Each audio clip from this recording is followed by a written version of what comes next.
Alright guys, keys in hand, fingers crossed, let's go.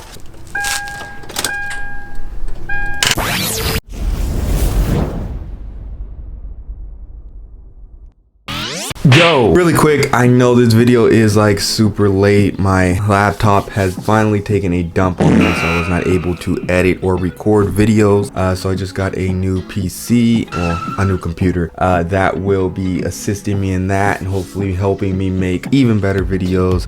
So yeah guys, thank you for those of you who were patient and waiting on this. But yeah, we're gonna continue to release the videos that I had on hold because of the interruption. Hopefully there is no interruptions from here on out, and hopefully I can bring you guys the best content going forward. So enjoy this video guys. Now in the last video I was waiting just to get a short shifter. It came in and we're gonna install that today, and hopefully the car will start. I know it doesn't need the short shifter and everything to start, but I want to drop that in first, and then we will try to start the car and see if everything goes well. And like always, before we start this video guys, smash that thumbs up for me, hit that subscribe if you're new, and we'll get straight into it. Let's go. Alright guys, so we just finished that install right there. I didn't film it because I was on the phone. I didn't want to stop doing this to, you know, be on the phone and everything else. So I just finished it. Look up an install video for this if you need one. But yeah guys, so we got this finished. We're gonna just see if it starts from here. Let's go. Alright guys, keys in hand, fingers crossed, let's go.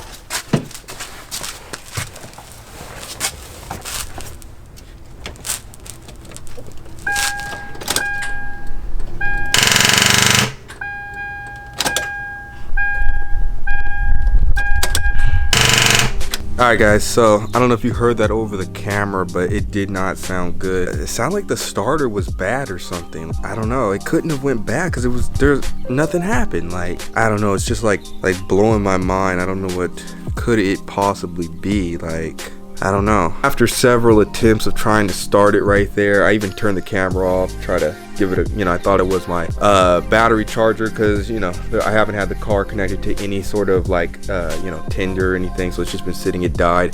Thought it was my battery charger, but it's not. It would not start at all, and I don't know why.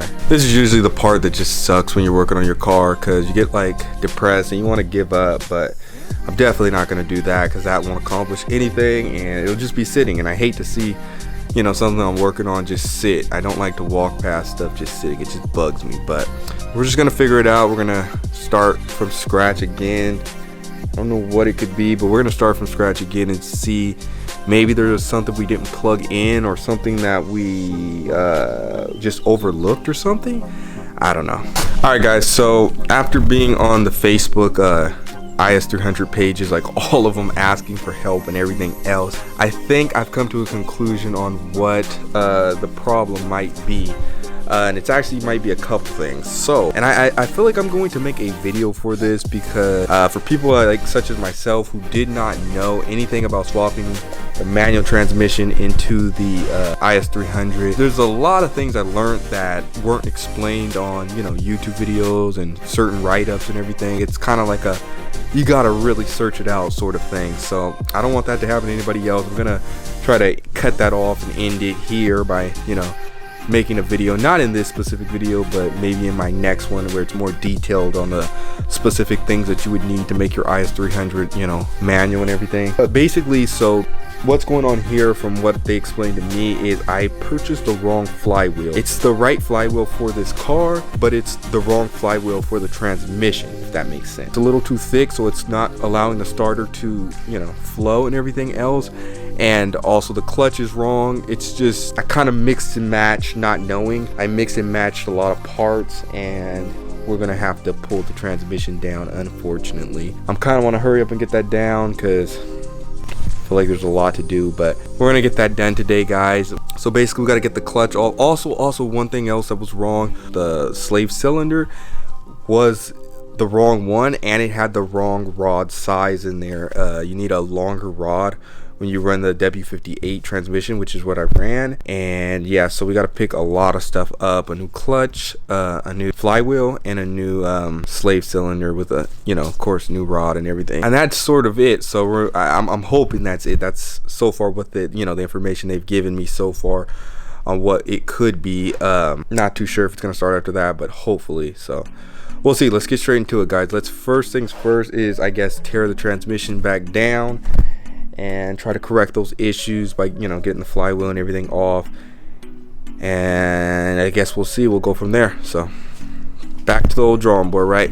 All right, guys. So trans is back out. As you can see, it only took half as long as the automatic, but it was still a pain in the butt though. Got that off. Only thing we're gonna do next is, so the pressure plate looks pretty good. Doesn't look like anything was grinding on it. I'm gonna go ahead and take everything off, clutch, or pressure plate, clutch, and flywheel, and see if we can install the new one when they get here. All right, guys, so the new stuff is officially here. We got our longer push rod from the Supra. I'll give you guys all the part numbers too on that video that I was talking about. I'm gonna make that way you guys have everything you need. New clutch. This one is the sprung, since the W58 uses a sprung clutch. W55 uses the unsprung clutch because the flywheel is sprung. And this is the new flywheel. By the way, I went with a stage 2 this time. I don't know, I just felt I should have went stage 2 to begin with, but yeah, stage 2 clutch now. And we got a 13-pound flywheel, so I got a lightened flywheel as well. This is the unsprung flywheel. Supposedly it's a lot thinner than the one that's in there now, which is the W55 flywheel. This one's for specifically SC300 and the Mark IV Supra or A80 Supra, whichever one you want to call it. Supposedly this one is supposed to work with the W58. The W55 one cannot pair with it, unfortunately, so we're gonna yank that out and put these two guys in. All right, guys, so the flywheel is officially out, as you can see. Now this one you have to the right is the one I just pulled off, which is the wrong one, and this one to the left is the correct one, which is for the W58. I just want to show you guys a little comparison. So if you guys are doing this swap, you'll see that there is a difference. Now, first of all, let me show you how this one looks from the side. I'll show you this one, which really quick, right off the bat, this is way heavier than this. One thing can be because this is a lightened flywheel and this one was not. But as you can see, it does have way more thickness than this one in comparison to this one. And the reason for that is because this one is a dual mass flywheel, and it's supposed to be sprung. I'm not sure, I don't see anything, but it's supposed to be sprung. And this one is a single mass, so that is the difference. When you're running a W58, you need this single mass over this dual mass, because I think it gets stuck. I don't really know what it is, but I think this one is too big for the bell housing of the W58, or the input shaft is too short, something on it, something, I don't really know. But I'll have more details for you guys when I do more research on it, and I'll have, like I said, a video explaining everything about this and the correct parts you need with hopefully part numbers and everything for you guys. But yeah, that's it, guys. So just wanted to show you that comparison. All right, guys, so as you can see, the IS is back on the ground. Got the trans put back in and everything. Just got to do a few little things that we are having issues on. The reason that it is not done is because I'm having trouble with clutch hydraulics, I believe it's called, whatever.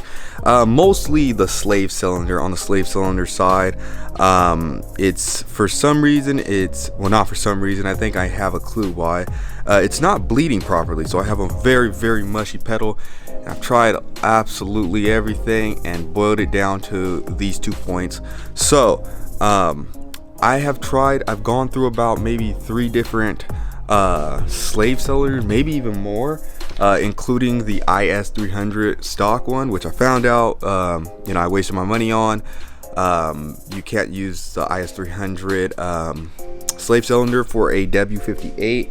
Only if you're gonna go W55 you can use that. But yeah, so I found out that's not gonna work. Wasted my money. Went and got another slave cylinder, which didn't work, and another one from AutoZone, I believe. I think I got one from O'Reilly and then one from AutoZone that didn't work.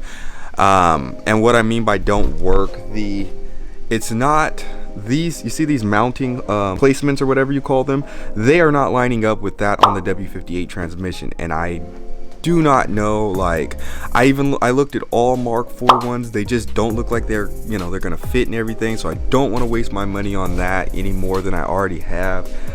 I don't know, guys. So my last attempt to try to find a slave cylinder that's gonna work is I reached out to the guy that actually sold me the transmission. He sells all types of JDM parts, he imports and whatnot, so I was thinking my chances will be pretty high with him.